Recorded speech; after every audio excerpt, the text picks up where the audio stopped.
Hello students, कैसे हो आप सब। I hope you all are wonderful, fit and fine. ये स्टूडेंट्स, आज की जो कहानी है वो आपकी पाठ्य पुस्तक आरोह में से लेसन नंबर 5 है, गलता लोहा। ये एक कहानी है एक ऐसे बच्चे की जिसका नाम है मोहन। मोहन के बारे में पढ़ने से पहले मैं उसके लिए कुछ बताना चाहूँगी उसके बारे में। मोहन एक बड़ा होनहार बच्चा था और उसको उसके माता पिता ही नहीं, उसके पिताजी ही नहीं, बल्कि जो उसके स्कूल के अध्यापक थे वो भी यही कहते थे कि बड़ा होकर ये कुछ ना कुछ ज़रूर बनेगा। तो बड़ी उम्मीदें थी उसको, उसके पिता को उससे। और जब उसने 8वीं पास की तो उनको उसके भविष्य की चिंता सताने लगी। तो उनकी ही बिरादरी का एक व्यक्ति जो कि बड़े शहर से आया था, वो उसने कहा कि आपको इसकी चिंता करने की कोई ज़रूरत नहीं है, मैं इसको अपने साथ ले जाता हूँ। उसके पिताजी बड़े खुश हुए। उस आदमी का नाम था रमेश और मोहन के पिताजी का नाम था वंशीधर।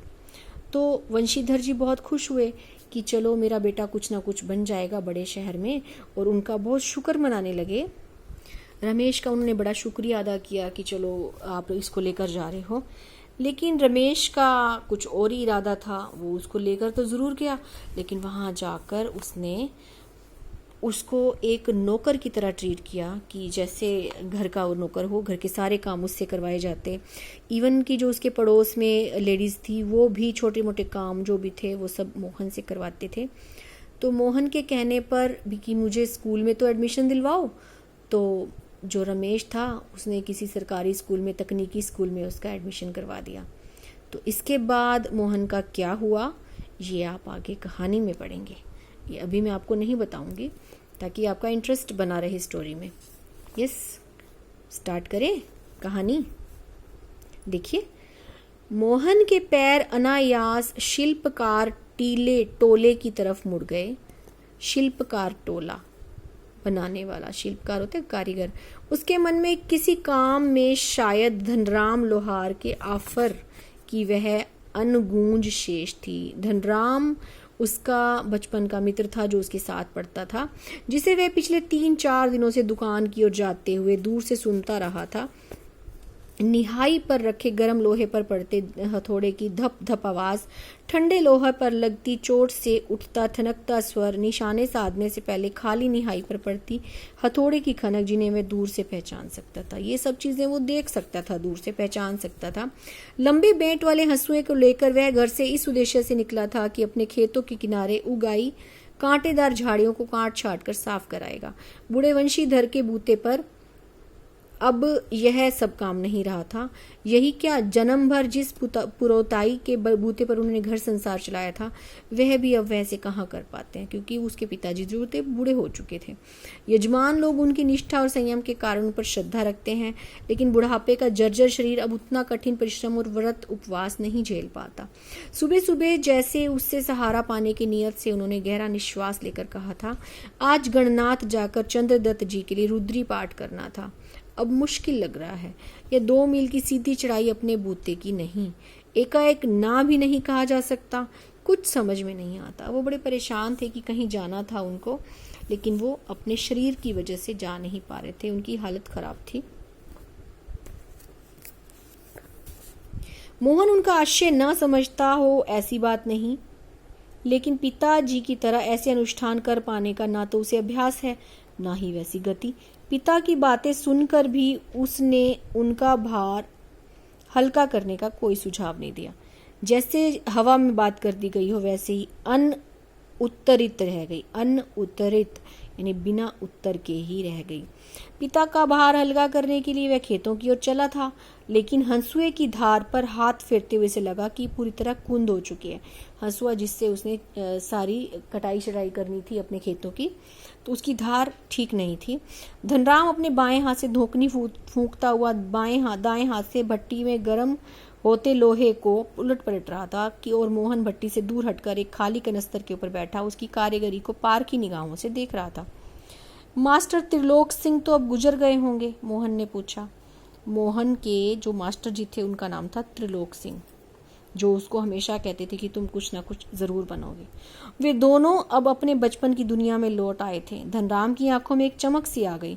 वो बोला, माँ साहब भी क्या आदमी थे लल्ला, अभी पिछले साल ही गुजरे। सच कहूँ आखिरी दम तक उनकी छड़ी का डर लगा रहता था, क्योंकि धनराम ने बचपन में उनसे बहुत छड़ी खाई थी। दोनों हो करके हंस दिए। कुछ क्षणों में वे दोनों ही किसी बीती हुई दुनिया में लौट गए। गोपाल सिंह की दुकान से हुक्के का आखिरी कश खींचकर त्रिलोक सिंह स्कूल की चहार दीवारी में उतरते हैं। अभी बैकग्राउंड में चल रही है स्टोरी कि वो याद करते हैं क्या क्या होता था बचपन में। थोड़ी देर पहले तक धमा चौकड़ी मचाते, उठा पटक करते और बांज के पेड़ों की टहनियों पर झूलते बच्चों को जैसे सांप सूंघ गया हो। कड़े स्वर में वे पूछते हैं, प्रार्थना कर ली तुम लोगों ने?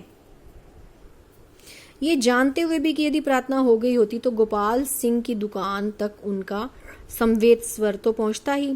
त्रिलोक सिंह घूर घूर कर एक एक लड़के को देखते हैं, फिर वही कड़कदार आवाज, मोहन नहीं आया आज? मोहन उनका चहेता शिष्य था।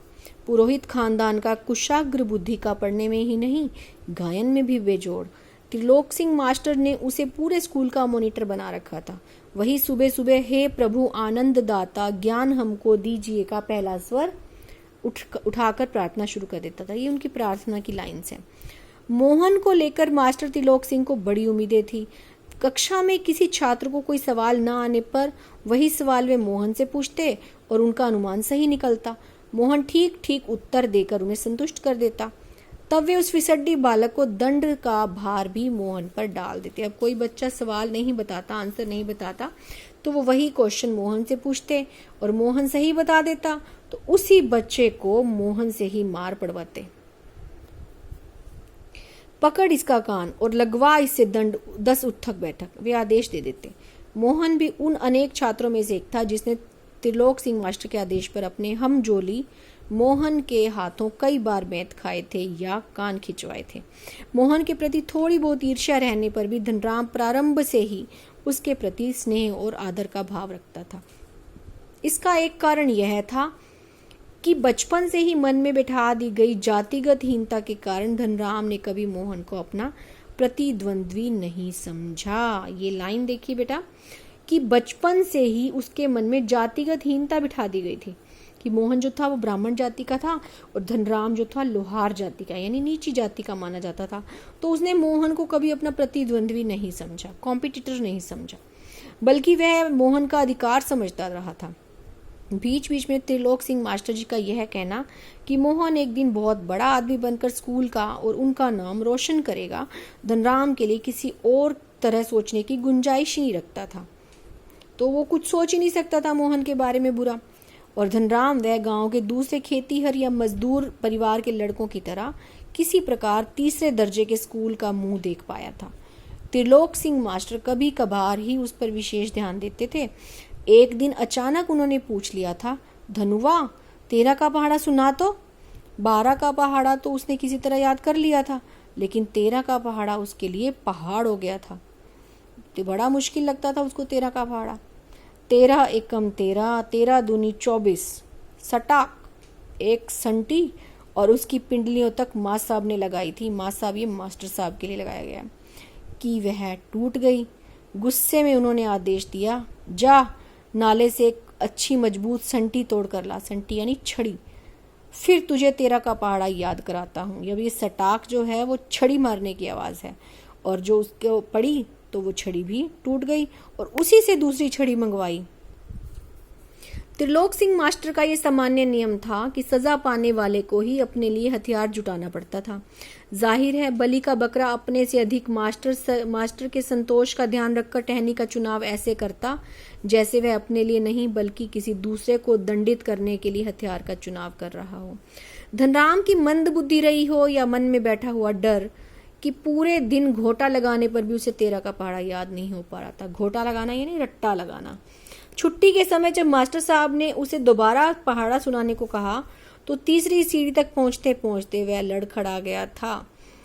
लेकिन इस बार मास्टर त्रिलोक सिंह ने उसके लाए हुए बैंत का उपयोग करने की बजाय जबान की चाबुक लगा दी थी। जबान की चाबुक मतलब उसको डांट दिया था, बुरा बुरा कहा था, तेरे दिमाग में तो लोहा भरा है रे, विद्या का ताप कहाँ लगेगा इसमें। नहीं तेरे दिमाग में लोहा भरा है, लोहा भरा तो कोई और चीज़ जा ही नहीं सकती।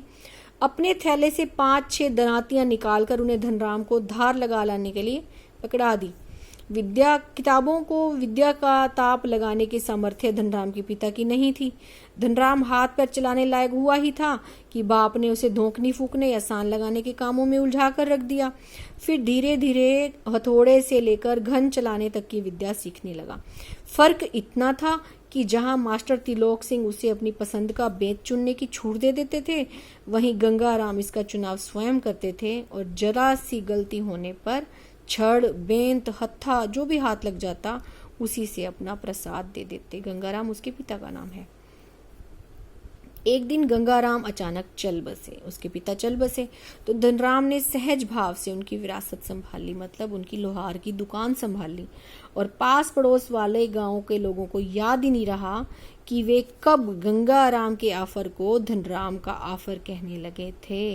यानी उसने पूरी तरह से उसका काम, लोहार का काम संभाल लिया था। तो इंटरेस्टिंग लग रही है ना स्टोरी आपको? तो आज के लिए हम इतना ही पढ़ेंगे और इसी में से आपको क्वेश्चंस करने हैं। तो जो नेक्स्ट लेसन है वो नेक्स्ट वीडियो में आप पढ़ेंगे। Okay, thank you.